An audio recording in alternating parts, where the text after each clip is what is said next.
নবম শ্রেণীর একটি ইংরেজি প্রশ্ন সেকেন্ড সামেটিভের। তো এই প্রশ্ন অবশ্যই ভালো করে দেখে নাও। যারা প্রশ্নটি পরীক্ষা দিয়েছে তারা উত্তরটা অবশ্যই দেখে নেবে কীরকম উত্তর হয়েছে। এক দুটো প্রশ্নের উত্তর অবশ্যই তোমরা আমাকে কমেন্টে জানাবে। আমি পুরো প্রশ্ন এবং উত্তর টোটালটা দেখাচ্ছি বা তোমাদের জানাচ্ছি। তাহলে টাইপ করা প্রশ্নে শুরু করি। তোমরা নিশ্চয়ই প্রশ্নটা দেখেছো। তো প্রথমে সিন অংশটা পড়ে নিয়ে পরে অ্যান্সার। এখানে দুটো এমসিকিউ করতে বলা হয়েছে। প্রথম প্রশ্নের অ্যান্সার যে লাল দাগ দেওয়া আছে, ডাউনওয়ার্ডস অ্যান্ড আউটওয়ার্ডস। তারপর he was no longer, the answer. এরপর ছোট প্রশ্নোত্তর পর্ব, যেখানে কিছুটা লিখতে হবে। তো যে প্রশ্নের অ্যান্সার সেটা হচ্ছে এরকম। সুব্রতবাবু অ্যান্সারটি করেছে, আমি পুরোটা পড়ছি না যেহেতু ভিডিও সময় নষ্ট করছি না। এরপর ট্রু ফলস, অর্থাৎ তোমাকে যে স্টেটমেন্টগুলো দেওয়া আছে তাতে ট্রু বা ফলস লিখতে হবে এবং কেন তুমি ট্রু ফলস বলছো আর কি, অর্থাৎ সাপোর্টিং স্টেটমেন্ট, সেটা লিখতে হবে। তাহলে প্রথমেরটা হচ্ছে ট্রু, তার কারণও লেখা রয়েছে। দ্বিতীয়টি হচ্ছে ফলস, তার কারণও লেখা রয়েছে। এরপর তোমাদের জন্য রইল একটি কবিতা। তো সেই কবিতার অংশটা দেখে নাও।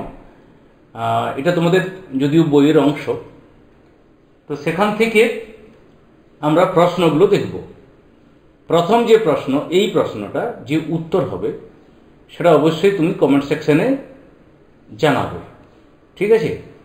দ্বিতীয় প্রশ্নের অ্যান্সার, অর্থাৎ the poet here recalls, C answer the day off. তারপরে ছোট বড় প্রশ্নোত্তর, ছোট ছোট প্রশ্নোত্তর তিনটি। প্রথম প্রশ্নের answer her father's sheltering roof near the old hall door. দ্বিতীয় প্রশ্নের answer spent all its salient shore. তৃতীয় প্রশ্ন, এরপরে কিন্তু একটি আনসিন পড়তে বলা হয়েছে। উত্তরপ্রদেশের হাতরাসের ঘটনাটিকে নিয়ে এটা আনসিন, তার পরিপ্রেক্ষিতে প্রশ্নগুলো করা হবে। অবশ্যই প্রশ্নগুলো একবার দেখব। প্রথম প্রশ্ন, the number of victims identified so far is, সংখ্যাটা কত? এটা অবশ্যই কমেন্ট সেকশনে জানিও। এখানে অ্যান্সার যেটা আসছে সেটা এর অ্যান্সারটা আসছে। এরপর সি এর প্রশ্ন, তার অ্যান্সার আসছে 4 lakhs।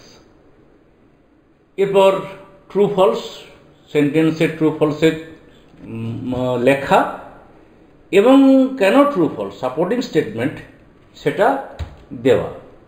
তাহলে সাপোর্টিং স্টেটমেন্ট দেওয়া রয়েছে, পড়ে নেবে। দুটো প্রশ্নেরই সাপোর্টিং স্টেটমেন্ট, অর্থাৎ কমপ্লিট উত্তরটা কিন্তু লেখা রয়েছে, সুব্রত স্যার করেছেন।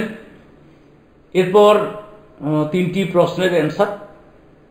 তো why will there be an FIR against the organizers, তো কেন এফআইআর করা হয়েছিল তার উত্তর এটা।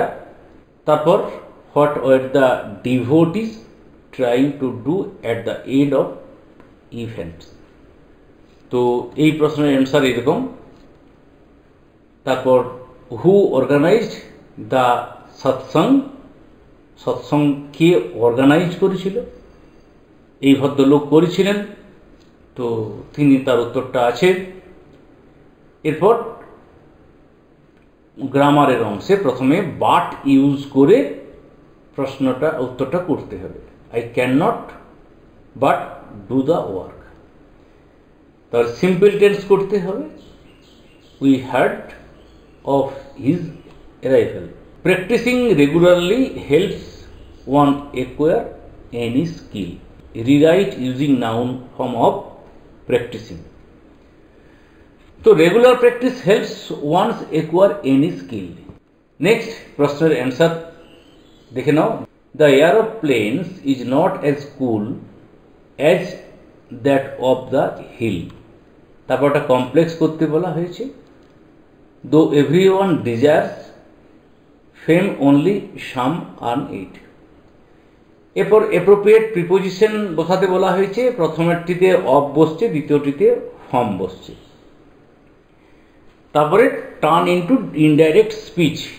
ইনডাইরেক্ট স্পিচ এইভাবে অ্যান্সার আসবে, ইউজ সো দ্যাট, অ্যান্সার এরকম। তারপর পরের appropriate phrasal verb for the underline words, list এটা দেওয়া আছে, তার থেকে অ্যান্সার আসছে প্রথমে কলস ফর, তারপরে carried out. Change the voice, I was much interested in the book. Writing skill, jewellery শপে যে দুর্ঘটনা ঘটেছিল, প্রি প্ল্যান দুর্ঘটনা, তার ভিত্তিতে। তো আজ এই পর্যন্ত, সকলকে শুভেচ্ছা জানিয়ে এখানে